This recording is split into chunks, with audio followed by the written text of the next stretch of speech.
Mid range ഫോൺസും flagship ഫോൺസും തമ്മിലുള്ള ഒരു comparison ആണ് ഇന്നത്തെ വീഡിയോ.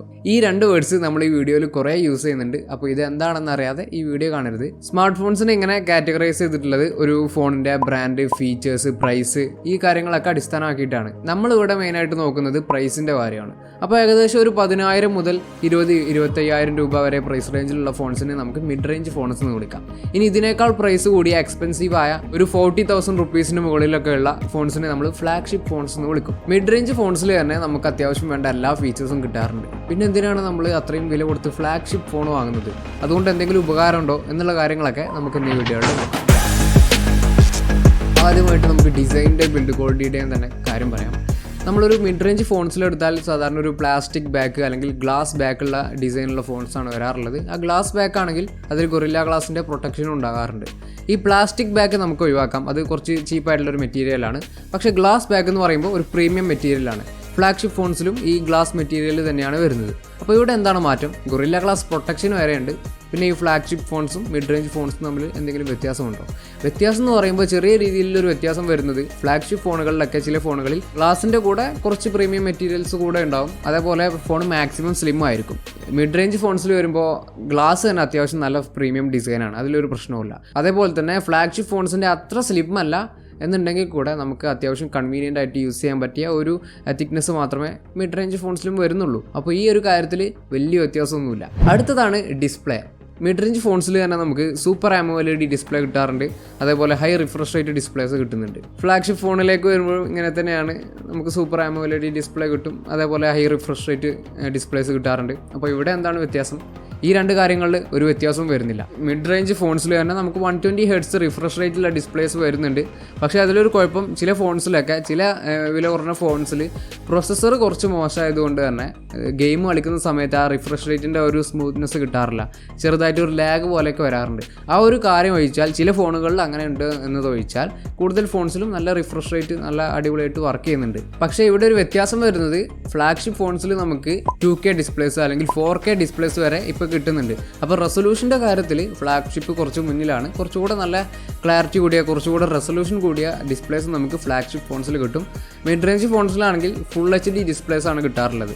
ഫുൾ HD ഡിസ്പ്ലേക്ക് അത്ര വലിയ പ്രശ്നങ്ങളൊന്നുമില്ല, നല്ല അടിപൊളി ക്വാളിറ്റി തന്നെയാണ് ഫുൾ HD ഡിസ്പ്ലേസിൽ നമുക്ക് കിട്ടുന്നത്. എന്നാൽ കുറച്ചുകൂടെ ഒരു പ്രീമിയം ഡിസ്പ്ലേ വേണമെന്നുള്ളവർക്ക് മാത്രം ഫ്ലാഗ്ഷിപ്പ് ഡിസ്പ്ലേയുടെ ഒരു 2K ഡിസ്പ്ലേ അല്ലെങ്കിൽ 4K ഡിസ്പ്ലേ ആയിരിക്കും നല്ലത്. ഇനി ഏറ്റവും മെയിൻ ആയിട്ടുള്ളൊരു കാര്യം പെർഫോമൻസ് ആണ്.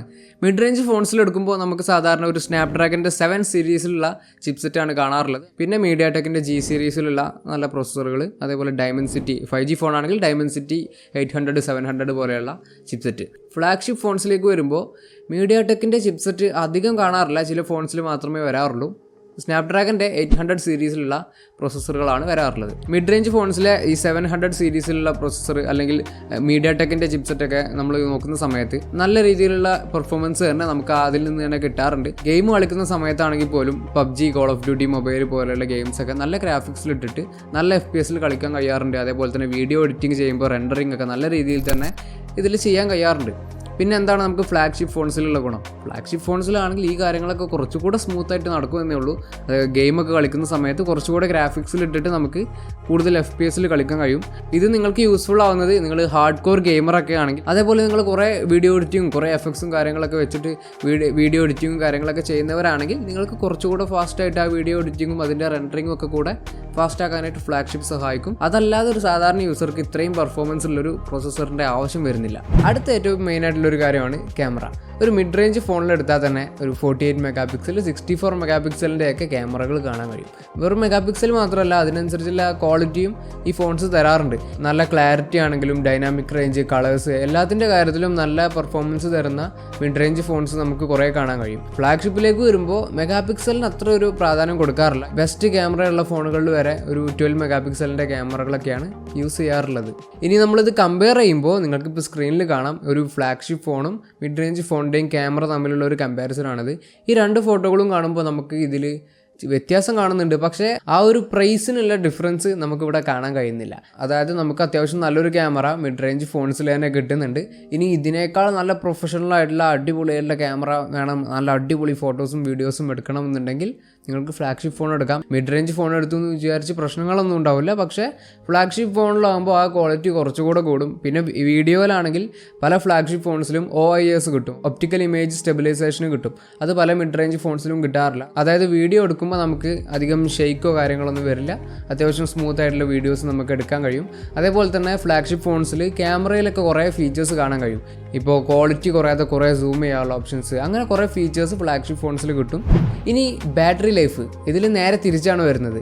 നമ്മളിപ്പോൾ ഒരു ഫ്ലാഗ്ഷിപ്പ് ഫോൺസിൽ എടുത്ത് നോക്കുമ്പോൾ 5000 mAh ബാറ്ററീസ് ഉള്ള ഫോൺസൊക്കെ വളരെ കുറച്ച് നമുക്ക് കാണാൻ കഴിയാറുള്ളൂ. ചില ഫോൺസിൽ മാത്രമേ വരാറുള്ളൂ. കൂടുതൽ ഫോൺസിലും ഒരു 4500 mAh വരെയൊക്കെ ലിമിറ്റ് ചെയ്തിട്ടാണ് വരാറുള്ളത്. മിഡ് റേഞ്ച് ഫോൺസിൽ വരുമ്പോൾ ഒട്ടുമിക്ക എല്ലാ ഫോൺസിലും ഒരു 5000 mAh ബാറ്ററി നമുക്ക് കാണാൻ കഴിയാറുണ്ട്. അതിലും കൂടുതൽ 6000 to 700 mAh ഉള്ള ബാറ്ററീസും ഇപ്പോൾ വരുന്നുണ്ട്. അപ്പോൾ ഫ്ലാഗ്ഷിപ്പ് ഫോൺസിൽ അധികം ഇത്ര വലിയ ബാറ്ററീസ് വരുന്ന ഫോൺസ് കുറവാണ്. കാരണം ഫ്ലാഗ്ഷിപ്പ് ഫോൺസ് കൂടുതലും നല്ല ഡിസൈൻ, നല്ല സ്ലിം ആയിട്ടുള്ള ഡിസൈനും നല്ല പെർഫോമൻസിലൊക്കെയാണ് ഫോക്കസ് ചെയ്യുന്നത്. അതുകൊണ്ട് ബാറ്ററി ലൈഫിലേക്ക് അധികം ഫോക്കസ് ചെയ്യാറില്ല. അതുകൊണ്ട് തന്നെ ബാറ്ററി ലൈഫിൻ്റെ കാര്യത്തിൽ മിഡ് റേഞ്ച് ഫോൺസാണ് കൂടുതൽ പെർഫോമൻസ് സാധാരണ തരാറുള്ളത്. ഇനി ചാർജിങ് ടെക്നോളജി, ഫാസ്റ്റ് ചാർജിങ് ഒക്കെ ആദ്യം ഫ്ലാഗ്ഷിപ്പ് ഫോൺസിൽ മാത്രം കിട്ടിയിരുന്ന ഒരു സംഭവമാണ്. പക്ഷേ ഇപ്പോൾ നമുക്ക് മിഡ് റേഞ്ച് ഫോൺസിൽ തന്നെ 65 വാട്ടിൻ്റെ ഒക്കെ ഫാസ്റ്റ് ചാർജിങ് കിട്ടുന്നുണ്ട്. അപ്പോൾ ഇതിലും വലിയ മാറ്റങ്ങളൊന്നുമില്ല. പിന്നെ വേറൊരു കാര്യം, നമ്മൾ പറഞ്ഞു ഫ്ലാഗ്ഷിപ്പ് ഫോൺസിൽ കിട്ടുന്ന ഈ കാര്യങ്ങളൊക്കെ മിഡ് റേഞ്ച് ഫോൺസിലും കിട്ടുന്നുണ്ട് എന്ന് പറഞ്ഞു. പക്ഷേ വേറൊരു കാര്യമുള്ളത്, ഇതെല്ലാം തികഞ്ഞൊരു മിഡ് റേഞ്ച് ഫോൺ ഉണ്ടാവണമെന്നില്ല. അപ്പോൾ ഉദാഹരണത്തിന് ഒരു ക്യാമറയും പെർഫോമൻസും ബാറ്ററി ലൈഫും ഡിസ്പ്ലേയും ഇതെല്ലാം തികഞ്ഞൊരു മിഡ് റേഞ്ച് ഫോൺ ഉണ്ടാവില്ല. ചില ഫോൺസിൽ ക്യാമറയും ഡിസ്പ്ലേ നല്ലതായിരിക്കും, പക്ഷേ പെർഫോമൻസ് അത്ര നല്ല പെർഫോമൻസ് കിട്ടിക്കൊള്ളണമെന്നില്ല. അല്ലെങ്കിൽ ചില ഫോൺസിൽ നല്ല പെർഫോമൻസും നല്ല ക്യാമറയും ഉണ്ടാവും, പക്ഷേ അതിൻ്റെ ഡിസ്പ്ലേ അല്ലെങ്കിൽ ബാറ്ററി ലൈഫ് കുറച്ച് ആവറേജ് അല്ലെങ്കിൽ മോശമായിരിക്കും. അങ്ങനെയുള്ള കാര്യങ്ങളൊക്കെ വരാറുണ്ട്. പക്ഷേ ഫ്ലാഗ്ഷിപ്പ് ഫോൺസിലേക്ക് വരുമ്പോൾ ഈ എല്ലാ കാര്യങ്ങളും നല്ലത് തന്നെയായിരിക്കും. ക്യാമറ, ബാറ്ററി ലൈഫ്, ഡിസ്പ്ലേ ഇതെല്ലാം അത്യാവശ്യം നല്ലതായിരിക്കും. പക്ഷേ മിഡ് റേഞ്ച് ഫോൺസിൽ നോക്കുമ്പോൾ ഇതിൽ ചില കാര്യങ്ങൾ മാത്രമേ നല്ലതായിട്ട് വരുന്നുള്ളൂ. ചില കാര്യങ്ങൾ കൂടുന്നതിനനുസരിച്ച് ചില കാര്യങ്ങൾ കുറക്കും. അപ്പോൾ ഇവിടെ നമ്മൾ ശ്രദ്ധിക്കേണ്ടത് നമ്മുടെ യൂസിനനുസരിച്ച് ഫോൺ എടുക്കുക എന്നുള്ളതാണ്. നമുക്ക് നല്ല ക്യാമറയും ഡിസ്പ്ലേ ഉള്ള ഫോണാണ് വേണ്ടത് എന്നുണ്ടെങ്കിൽ മിഡ് റേഞ്ച് ഫോൺസിൽ നല്ല ക്യാമറയും ഡിസ്പ്ലേയും ഉള്ളൊരു ഫോൺ ഉണ്ടോ എന്ന് നോക്കുക. ചാടി കയറി ഫ്ലാഗ്ഷിപ്പിലേക്ക് പോകാതിരിക്കുന്നതായിരിക്കും നല്ലത്. ഇനി ഫ്ലാഗ്ഷിപ്പ് ഫോൺസിൽ നമുക്ക് പലപ്പോഴും മിസ്സാകുന്ന കുറച്ച് കാര്യങ്ങളുണ്ട്. 3.5mm ജാക്ക് കൂടുതൽ ഫ്ലാഗ്ഷിപ്പ് ഫോൺസും ഇത് ഒഴിവാക്കി വരുന്നുണ്ട്. പക്ഷേ പലർക്കും ഇതൊരു പോരായ്മയാണ്. അതേപോലെ തന്നെ നമ്മൾ നേരത്തെ പറഞ്ഞൊരു കാര്യമുണ്ട്, ഫ്ലാഗ്ഷിപ്പ് ഫോൺസിൽ എല്ലാ കാര്യങ്ങളും നല്ല രീതിയിലായിരിക്കും. നല്ല എക്സ്പെൻസീവ് ആയിട്ടുള്ള ഡിസ്പ്ലേ, പ്രൊസസ്സർ, ഈ കാര്യങ്ങളൊക്കെ നല്ല ക്വാളിറ്റി ഉള്ളതേ അവർ യൂസ് ചെയ്യുന്നുള്ളൂ. പക്ഷേ ഇവിടെ ഒരു പ്രശ്നം വരുന്നത്, നമുക്ക് നല്ലൊരു ക്യാമറയും നല്ല പെർഫോമൻസും ഉള്ള ഒരു ഫോണാണ് വേണ്ടത് എന്ന് വിചാരിക്കുക. നമുക്ക് അത്ര വലിയൊരു 4K ഡിസ്പ്ലേ, 2K ഡിസ്പ്ലേ കാര്യങ്ങളൊന്നും വേണ്ട. പക്ഷേ നമ്മൾ അങ്ങനെ ഒരു ഫ്ലാഗ്ഷിപ്പ് ഫോണാണ് വാങ്ങിയത്, നമുക്ക് ആവശ്യമില്ലാത്ത നല്ല ഹൈ ക്വാളിറ്റി ഡിസ്പ്ലേ ഒക്കെ ആ ഒരു ഫോണിലുണ്ട്.